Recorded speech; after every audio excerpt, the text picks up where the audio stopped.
All right, welcome back to another Spinato Spin. Super to have you here. And this is right on the eve of Thanksgiving. Thanksgiving 2018 came a little early for us this year. This is the 22nd of November will be Thanksgiving. Today is the 21st. Great to talk to you. A lot of things to cover. You know what? One thing that didn't really come too early is always great ideas, right?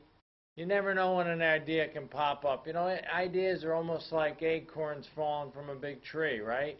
You know, a lot of things drop on the ground, but which ones really take seed? What happens? A lot of times the squirrels grab them. A lot of things happen, and the next thing you know, the idea never really comes to formation. Well, here's an idea for you, and here's a question to go along with it. Would you rather be fed a fish or taught how to fish? Now, you think about it, when you look at the fish here, there's a whole school of fish, right? Now, you got all this fish out there in the world, right? And, if they're all out there and nobody knows how to get them, and you have to rely on one person to give you your fish, that really doesn't make you too independent, does it?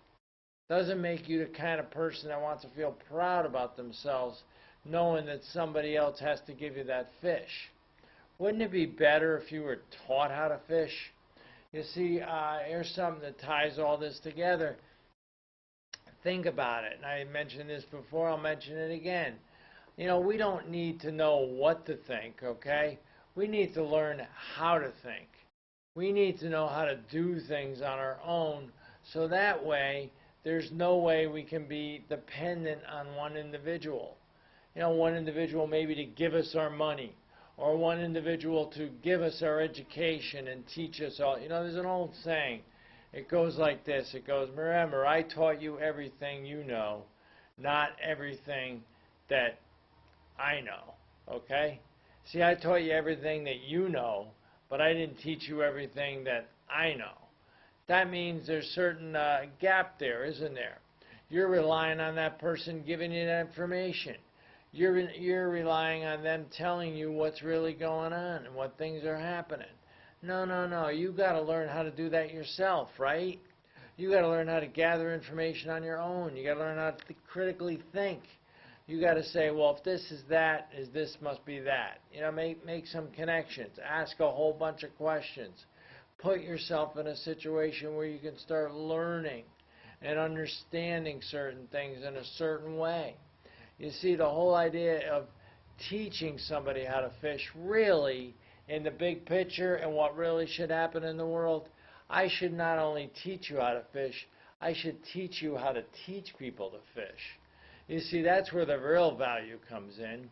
You know, let's look at what's going on right here, right now while I'm talking to you. I'm talking to you about a concept, a simple concept.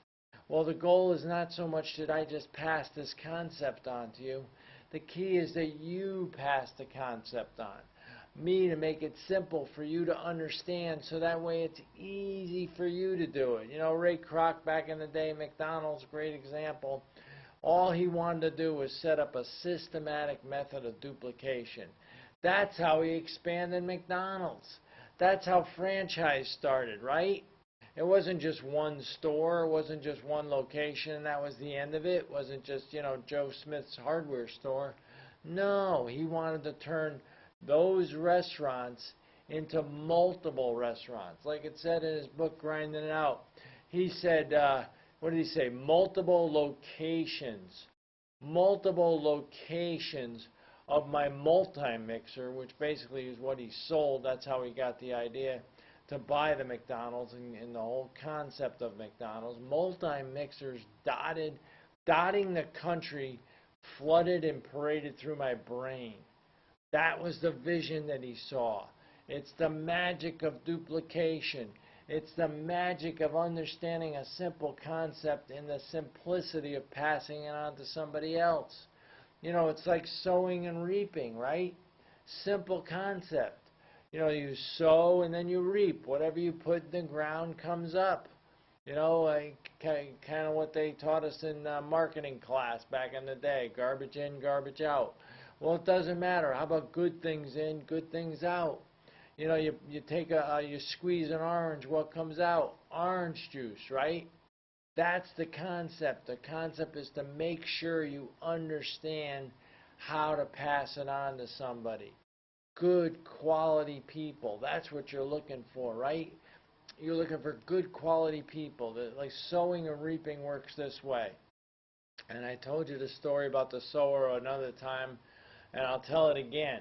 A sower basically went out, okay, and he put seed on the ground all over. Very good seed, top quality seed. But the funny thing was, when he dropped it on the ground, not all of it grew. Not all of it did what it's supposed to do. Some of it landed on hard soil and got eaten up by the birds. Some of it landed on a different kind of soil, and it never took root because the sun scorched it before it had a chance. Some put it on soil with thorns, and what happened was the thorns and the weeds just totally took over, and the seed never took. But some of the seed landed on good soil, and it produced 10 times, 30 times, 40 times. It produced more and more seed, okay? And that's basically the story of the sower and the seed. That means that everywhere we put our seed doesn't guarantee it's going to grow. Everywhere we plant an idea in someone's head, it doesn't mean it's going to grow. But when you get the right person to take your seed and start understanding the value and the power of your thought and the power of your concept, it'll grow multiple times. You know, it's funny, you get a group of people in a room and one person's fired up, wants to do something special, wants to get things done, and the rest of the people don't really get into it. But you got one other person that's into it. And all of a sudden, those two people start collecting their thoughts and really start galvanizing what they want to do, and they create something special. They do something amazing, don't they? They call that the mastermind. That's where you want to be. That's where you want to be. You want to be a 20%er, not an 80%er. See, 80% of the people in that room didn't want to do anything, but 20% did. You always want to be on that 20% side. And I wish you all a real happy Thanksgiving. I sure hope that whatever comes your way before you get it, you're grateful for what you do have first.